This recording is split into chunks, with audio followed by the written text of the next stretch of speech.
అమ్మా రాణి, ఈ పండగ పూట ఈ కొత్త చీర కట్టుకుని యువరాణిలా తయారవ్వాలి. ఏ అవునమ్మా, నిన్ను పండగ రోజు కన్నుల పండుగగా చూడాలని మీ అన్నయ్య నీకు కొత్త చీర తెచ్చారు. పెళ్లి కట్టుకో.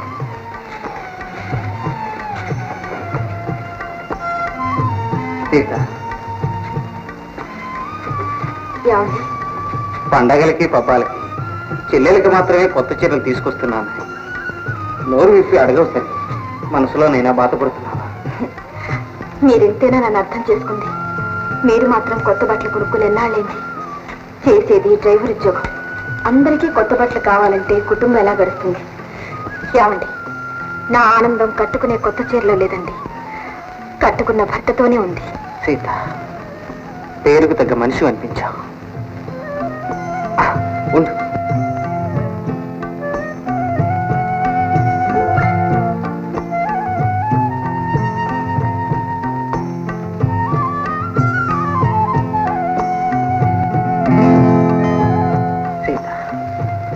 నిన్ను భారీగా పొందిన నేను ఎంతో అదృష్టవంతుణ్ణి.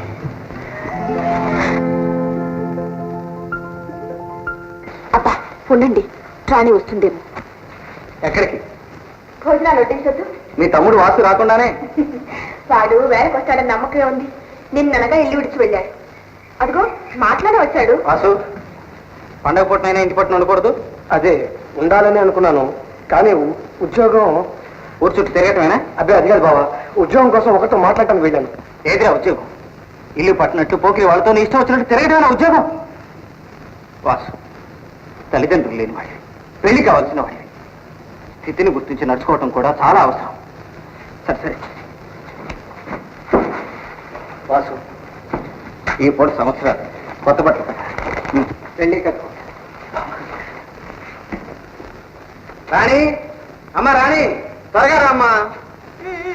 మీ చెల్లెలు చీర సింగారించి వచ్చేసరికి ఊరే మాట మడుగుతుంది. ఇదిగో వచ్చేసానన్నయ్య.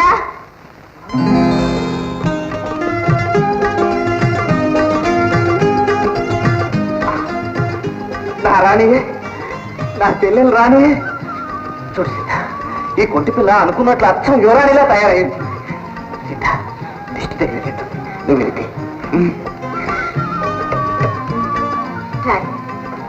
పెళ్లి చేసుకుని భార్యాభర్తలు కలకాల వర్తిల్లాలని ఆశీర్వదిస్తాం. దీన్ని మా అమ్మ నా మెళ్ళ వేసింది.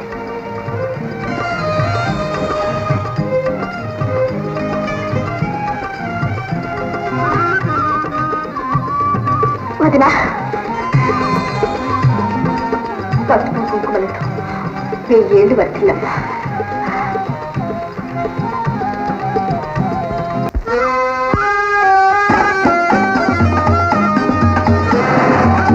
పాపం రంగంలో చెల్లెలు లేదు రాణి.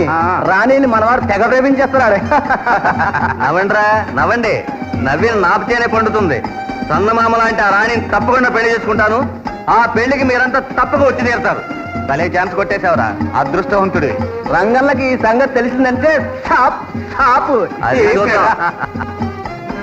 రాము, కార్ క్లీన్ చేసావా? చేశాను. రంగన్న, నీకు రాణి అనే ఒక చెల్లాయిందా? నువ్వు నా చెల్లెల్ని ఎప్పుడు చూడలేదు? నా చెల్లెలు బంగారు బొమ్మ. ఒకసారి ఇంటికి రా చూద్దు గాని. చూడాలని కాదు రంగన్న, ఈ సత్యంగా లేడు, వాడు చెల్లాయిని పెళ్లి చేసుకుంటానని గప్పాలు కొడుతున్నాడు. ఎవరు? రాయ్, నా సంగతి నీకు తెలుసుగా. పరువు కోసం ప్రాణాలైనా విడుస్తాడు ఈ రంగన్. మళ్ళీ ఎప్పుడైనా నా చెల్లెల పేరు ఎత్తావా ప్రాణాలు తీస్తా. ఒళ్ళు దగ్గర పెట్టుకుని బతుకు. ప్రియపుత్రుడు రఘు. పెద్దవాడ కనకదుర్గ, కలకత్తా కాళీ, అన్నపూర్ణేశ్వరి, శరణు తల్లి శరణు. ఏ విధంగా గావు చేతలు శాంత శాంత అని ఇల్లు ఎగిరిపోయేటట్టు వస్తూనే ఉన్నాగా. కొత్త పెళ్లి కొడుకులాగా నా నామస్మరణ తప్ప మీకు వేరే పనే లేదు. ఏమిటా ఉత్తరం? ఎక్కడి నుంచి? మెడ్రాస్ నుంచి. అయ్య రాత, ఏమిటండి ఆ నీరసం? నీరసం కదటే, మన అబ్బాయి సుపుత్రుడు గారు ఎప్పట్లో ఇంటికి రావడానికి వీలు లేదని రాశారు. మరి ఉద్ధరించాడు. పండగ లేదు, పబ్బం లేదు, తల్లి లేదు, ఇల్లు లేదు. బహుపరాక్. అమ్మగారు తమ్ముడు గారైనటువంటి అయ్యగారు బామ్మర్ది గారైనటువంటి శ్రీ శ్రీ శ్రీ వెంకట గారు ఏం చేస్తున్నారు?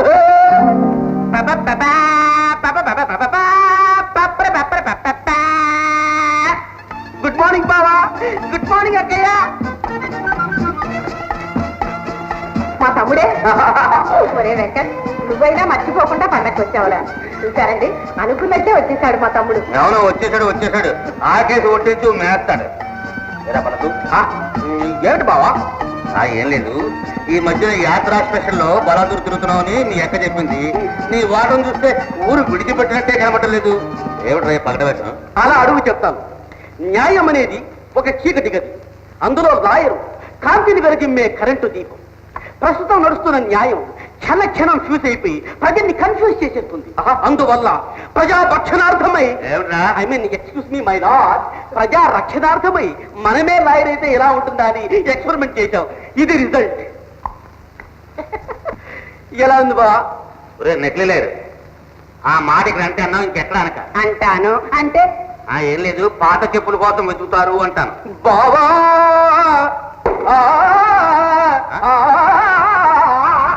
అక్క, ఏమిటండి మీరు? రే లాజిక్ అంటే మ్యాజిక్ కదరా. బియ్యలో 3 ఏళ్ళు పట్టి కొట్టిన నువ్వు ఒక లాయరవే. ఈయన గారు పెద్ద చదివారండి, థర్డ్ ఫామ్ గ్రాడ్యుయేట్. ఏదో లక్కు కొద్ది కొడుకు పెద్ద డాక్టర్ అయ్యాడు కానీ. రే వాడి పేరెత్తడానికి నీకు ఎక్కడుంది అర్హత? అబ్బా, డాక్టర్ హోదా కూడా పెద్ద హోదా. అవును. ఊళ్ళో డబ్బులు, జేబు నిండా డబ్బులు కావాలనుకునే వృత్తి కూడా ఒక వృత్తే. బావా, నీ వృత్తి? నా వృత్తికి రాక్షరా. కూర్చున్న చోటు నుంచి కదలకుండా బంగారం గీతి పెట్టి లక్షలకు లక్షలు సంపాదిస్తున్నాను రా. సరా మీ బుద్ధి పాడించుకున్నారు కాదు. నా బుద్ధికేమే రాజా బుద్ధి. నా బుద్ధి చూసే మీ నాన్న నా చుట్టూ ప్రదర్శన చేసి నిన్ను నాకు అంటగట్టాడు. బావా, మాట మాట్లాడితే మా నాన్నగారి పేరు మాత్రం ఎత్తద్దు. మా అక్కని నీకు ఇచ్చి పెళ్లి చేసిన తర్వాత నీ బుద్ధి తెలిసి ఎందుకు ఇచ్చి చేశావురా భగవంతుడా అని ఏడుస్తున్నాడు. అంతకు ముందు మీ నాన్న బుద్ధి రా గట్టి తిందా? అవును. ఏమండి, మీ ఇష్టం వచ్చినట్లు మా నాన్నని మాత్రం మాట్లాడకండి. పోనీలే అక్కయ్య, మగ పురుషుని నేనే సర్దుకుపోతున్నాను. రే నెత్తి మీద కూర్చోరా. నెత్తి మీదరా మరి చెప్పవే. అక్కయ్య, అల్లుడు రఘు వస్తున్నట్టేనా? వాడెక్కడ వస్తాడ్రా, ఆయన గారు పెద్ద డాక్టరు. కూర్చో నాగన్నా, కూర్చో. ఏమిటి ఇంకా నీ దగ్గు తగ్గలేదా? మీరుండగా నాకు భయమేంటి డాక్టర్ బాబు? అలాగనక నాకు దేవుడు లాంటి ధర్మారావు గారు ఉండగా మీలో ఎవరికి ఏ లోటు రాదు. మా జబ్బులకేం గాని మా యజమాని ధర్మారావు గారు ఆరోగ్యం బాగుపడేలా చూడండి బాబు. ఆయన నిజంగా కల్పవృక్షం. ఆయన మీద కొన్ని వేల కుటుంబాలు ఆధారపడి ఉన్నాయి బాబు. నిజమే నాగన్న, ధర్మారావు గారికి గుండె నొప్పి ఉంది. 2 సార్లు చాలా ఉధృతంగా వచ్చి తగ్గిపోయింది. మళ్ళీ తిరిగి రాకుండా నా సాయశక్తులా ప్రయత్నిస్తున్నాను. భగవంతుడి దయ వల్ల రాకపోవచ్చు కూడా. ధర్మారావు గారు నిజంగా ధర్మదాత.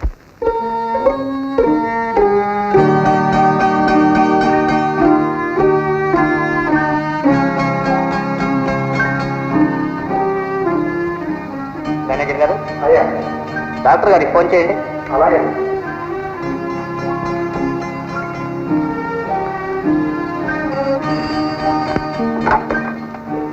హలో, నమస్కారం అండి. మేనేజర్ గారా? నమస్కారం. ధర్మారావు గారితో చెప్పండి, నేను ఒక 1/2 అవర్లో వస్తున్నాను. ధర్మారావు గారు తమతో మాట్లాడతారు. అలాగే. హలో, నమస్కారం అండి. నమస్కారం. ఏమీ లేదు, నేను కొంచెం పని మీద వెళ్తున్నాను. మీరు సాయంకాలం వస్తే బాగుంటుంది. అలాగే సార్, తప్పకుండా వస్తాను. థ్యాంక్స్. వస్తానండి.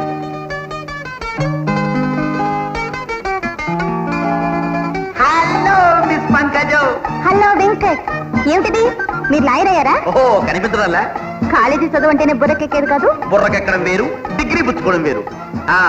ఏమిటి ఇలా వచ్చావు? బజారంతా కొనేసినట్టున్నావు. ఒక నెక్లెస్ కొనడానికి. ఐసి డబ్బిచ్చావా? డబ్బిచ్చే తీసుకున్నాను. అరే, ఈ షాప్ మందే. కమిషన్ కట్ చేసి చీప్ గా ఇప్పించుండేవాడి కదా. మీ షాపా? సంవత్సరం గారు మీ నాన్నగారా? మా బావగారు. నన్ను ఐ మీన్ మా బాబు. ఐసి. నాకు హెల్ప్ చేస్తారా? ఒక టాక్సీ పిలుస్తారా? టాక్సీ ఎందుకు? మన సొంత కారు ఉండగా. మన కారా? మా బాబు గారు. గుమాస్తా, కారు తీసుకెళ్ళానని బాబు గారితో చెప్పు. బాబు గారు కమాన్.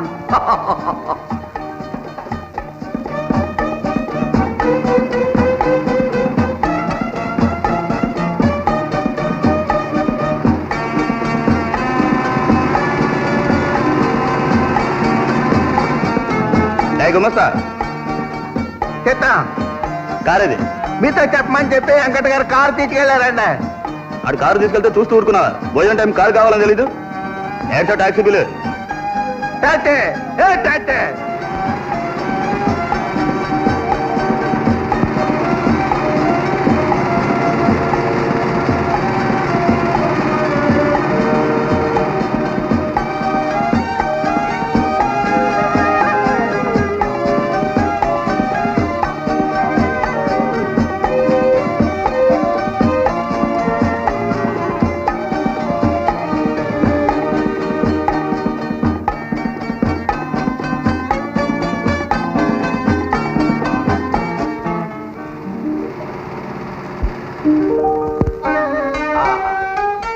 ఇల్లాలి చల్లని చేతులతో ఇలా తలదూతుంటే ఆ సుఖం ఉంది చూడు సీత, స్వర్గంలో కూడా లేదనుకో. నీ మాటలకు వెళ్ళండి. అబ్బా తల కదపకండి. అబ్బబ్బబ్బా చుట్టూ పీకేస్తున్నావు. అదండి రాణి చూస్తే ఏమనుకుంటుంది? ఏమనుకుంటుంది? ఆలు మగలు ఆనందంగా ఉన్నారు అంతేగా. అంతే అనుకుని మనం ఇలా ప్రవర్తించడం తప్పు. తప్ప కాదు మరి. అంతే మరి. అమ్మా రాణి ఇలా రమ్మా. ఏం వెళ్ళిపోతున్నావు? నువ్వు వదినతో ఏ రహస్యం మాట్లాడుతున్నావో నాకు తెలుసులే. రహస్యమా? అలాంటివి లేదే. ఏ సీత? నా దగ్గర దాచితే మట్టుకు దాగుతుందా? చూడదునా అన్నీ మన కోసం ఏదో తెచ్చి మన కళ్ళ పడకుండా టాక్సీలో పెట్టేసి పైకి దబాయిస్తున్నాడు. టాక్సీలోనా? మరి ఇదేమిటి?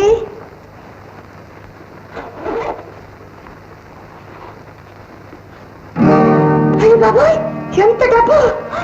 ఏమండి ఎక్కడండి ఈ డబ్బు? వదిన వదిన ఈ డబ్బు పెట్టి అన్నీ ఒక కొత్త టాక్సీ కొనుక్కోమని వదినా. వదినా రాణి ఏంటో మాట. ఇది ఎవరి డబ్బు? అయ్యో అయ్యో అయ్యో అయ్యో అయ్యో ఒకటా రెండా 10,000 రూపాయలు ఇల్లంతా గాలించాను, ఎక్కడా కనిపించలేదు. అయితే నా డబ్బు గోయిందా గోయిందా. మీరా ఏమండి ఏది మర్చిపోయినా పర్వాలేదు కానీ డబ్బు ఎవరైనా మర్చిపోతారా చెప్పండి. అయ్యా మనం దుకాణంలోనే మర్చిపోయి వచ్చేమోనంటే. రే నీ బుర్ర పెద్దరా, అందులో బుద్ధి లేదు కానీ డబ్బు ఎప్పుడైనా దుకాణంలో మర్చిపోయారా? లేదండి. అయ్యా మనం దేంట్లో వచ్చామండి? అది కూడా జ్ఞాపకం లేదనమాట. ట్యాక్సీలో వచ్చామా? ట్యాక్సీలో వచ్చామండి. ఆ ట్యాక్సీ నెంబర్ నోట్ చేసావా? నోట్ చేశానండి. ఏపీకే 1 2 3 4. అది మన కార్ నెంబర్ అయ్యా. అప్పుడప్పుడు మన కార్లోనే కదండి ఎక్కి దిగుతా ఉంటాం. ఆ కార్ నెంబర్ ఒక్కటే జ్ఞాపకం ఉందండి. పోనీ డ్రైవర్ మొహం చూసావా? ఆడు మొహం నేనెందుకు చూస్తానండి? మీటర్ గేజ్ చూశాను. టక్కు టక్కు టక్కు టక్కు గంతులు వేసుకుంటే డబ్బులు పెరిగిపోతున్నాయి. మీటర్ మారిపోయింది. అమ్మగారు ముఖం అందులో కనబడింది. భయపడిపోయాను. బయటికి చూశాను. రోడ్డు మీద పోయే ఎడ్లు చూసా, గొడ్లు చూసా. ఆఖరికి మీరున్నారో లేదని మిమ్మల్ని కూడా చూశానండి. శుద్ధ ముద్దవుతారు.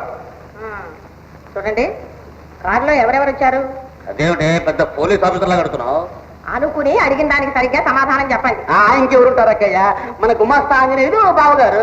తప్పు చెప్పారు సార్. ఎవరు? ఇంకో మనిషి కూడా ఉన్నాడండి. ఏమిటా డ్రైవర్. ఎవరు మీరు? డ్రైవర్ లేకుండా కారు నడుస్తుంది. ఏమండు దొంగ దొరికాడండి. దొరికడా? ఎవరే? ఇంకెవరు? ఈ స్టేట్ టాక్సీ డ్రైవర్ తీసి ఉండాలి, లేదా మన గుండు గుమాస్తా. అయ్యో దొరికిందని అజిత్ కదండి బాబు. బాబు ఒకటో రెండు అంటే 10,000 రూపాయలు. 10,000 రూపాయలు అంటే మాట్లాడి నేనేం చేసుకుంటానంటే బాబా. నువ్వేం చేసుకుంటావయ్యా? ఇల్లు కొనుక్కుంటా, ఒక కారు కొనుక్కుంటా. అవునండి బాబు. నేను తీయలేదండి బాబు. ఆలోచించండి వచ్చిందండి బాబు. గుమస్తా నీకేం నోటు చేశాను రా. తీసుంటే తిరిగి ఇచ్చే ఏం పర్వాలేదు.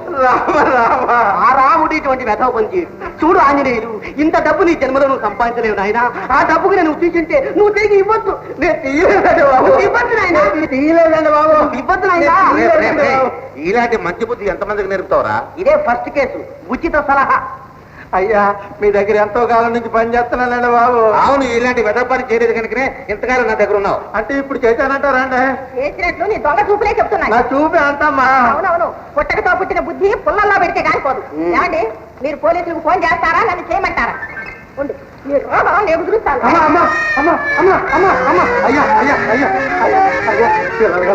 అమ్మగారికి చెప్పండి బాబు. అయ్యా అయ్యా అయ్యో అయ్యో అయ్యా అయ్యో అయ్యో అయ్యో మీరు చెప్పండి. అయ్యా అయ్యా అయ్యా అయ్యా అయ్యా అయ్యా ఎంత చేత లేదు చేత లేదు. నేను రిపోర్ట్ చేయక తప్పదు. అమ్మా అమ్మా అమ్మా అమ్మా అమ్మా ఆ నెంబర్ చెప్పుకోండి అమ్మా. నెంబర్ చెప్పుకోండి అమ్మా. ఆ నెంబర్ చెప్తే నా తలగాయ తిరిగిపోతే అమ్మా. అమ్మా అమ్మా అయ్యా.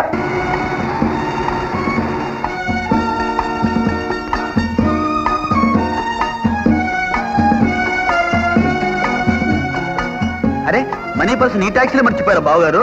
అవునండి, అందుకే తిరిగిద్దామని తెచ్చాను. వారే వారే వారే వారే ఎంత అమాయకుడు అయ్యా నువ్వు. ఏమంటున్నారు? చూడు డ్రైవర్, ఇలాంటి అవకాశం మళ్ళీ తిరిగి రాదు. ఇది నీ దగ్గరే ఉంచుకో, నా సలహా పాటించి. ఇదే మీరిచ్చే సలహా?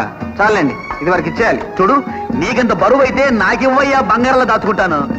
చూడండి బాబు, పరుల సొమ్ము కాసించడం మహాపాపం. తప్పుకోండి. సత్య హరిశ్చంద్రుడు మరి నీకు ఫుడ్ ఉండదు. హలో, పోలీస్ స్టేషనేనా? ఏమిటి, ఫైర్ స్టేషనా? బతికాను బాబు. బాబు గారు,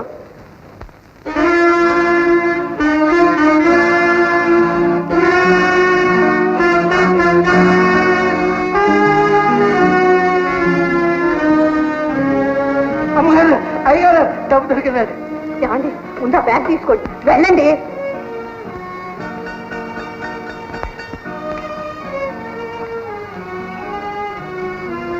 అయ్యా, ఈ సంచి నా ట్యాక్సీలో మర్చిపోయారు.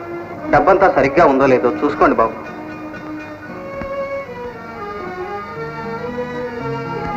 చూసుకోండి బాబు. చేజిక్కింది తిరిగి ఇవ్వాలనే సద్బుద్ధి ఉన్నప్పుడు డబ్బు ఎలా తక్కువ అవుతుంది? సరిగ్గానే ఉంటుంది. పోనీ నా తృప్తి కోసం ఒక్కసారి లెక్క పెట్టండి. అలాగే లెక్క పెడతాను. చేతులారా తీసుకున్న డబ్బు లేదని దేవుని ఎదుట ప్రమాణం చేసే ప్రబుద్ధులున్న ఈ రోజుల్లో నీలాంటి వాళ్ళు ఎంతమంది ఉంటారా అని లెక్క పెడుతున్నా. నీ మంచితనమే అందరికీ ఉంటే ఈ లోకం ఎప్పుడో బాగుపడేది. చూడండి బాబు, చెమట వచ్చి కూలి చేసుకుని గంజి తాగటంలో ఉన్న సుఖం దోపిడీలు దొంగతనాలు చేసి పరమాన్నం తినటంలో ఉండదు బాబు. నిజమేనాయన, చక్కని సత్యం చెప్పావు. ఇదే ప్రతి మనిషికి ఆదర్శం అయితే మానవలోకమే స్వర్గలోకం అయిపోతుంది. అరే, ఎంత పొరపాటు చేశారు. ఇంటికి వచ్చిన మళ్ళీ నిలబెట్టే మాట్లాడుతున్నాను. రా బాబు, కూర్చో. పర్వాలేదండి, బయట ట్యాక్సీ ఉంది, వస్తానండి. ఇక్కడ తాగు బాబు. నీ పేరేమిటి, ఎక్కడుంటున్నావు? నన్ను రంగన్ అంటారండి, గాంధీనగర్లో ఉంటున్నాను. పెళ్ళి అయిందా? అయిందండి. జిల్లా జిల్లా ఏమన్నా? ఇంకా లేరండి. నీలాంటి మంచి వాళ్ళకి భగవంతుడు ఏ కొరత చేయడు. ఈ డబ్బు నీ దగ్గర నుంచి బాబు. క్షమించండి, కష్టపడని సొమ్ముకు నేను ఆశపడి వెళ్ళొస్తానండి. వస్తానమ్మా. ఏమిటి ఇంకా అలా చూస్తారు? ఇదిగో నీ డబ్బు.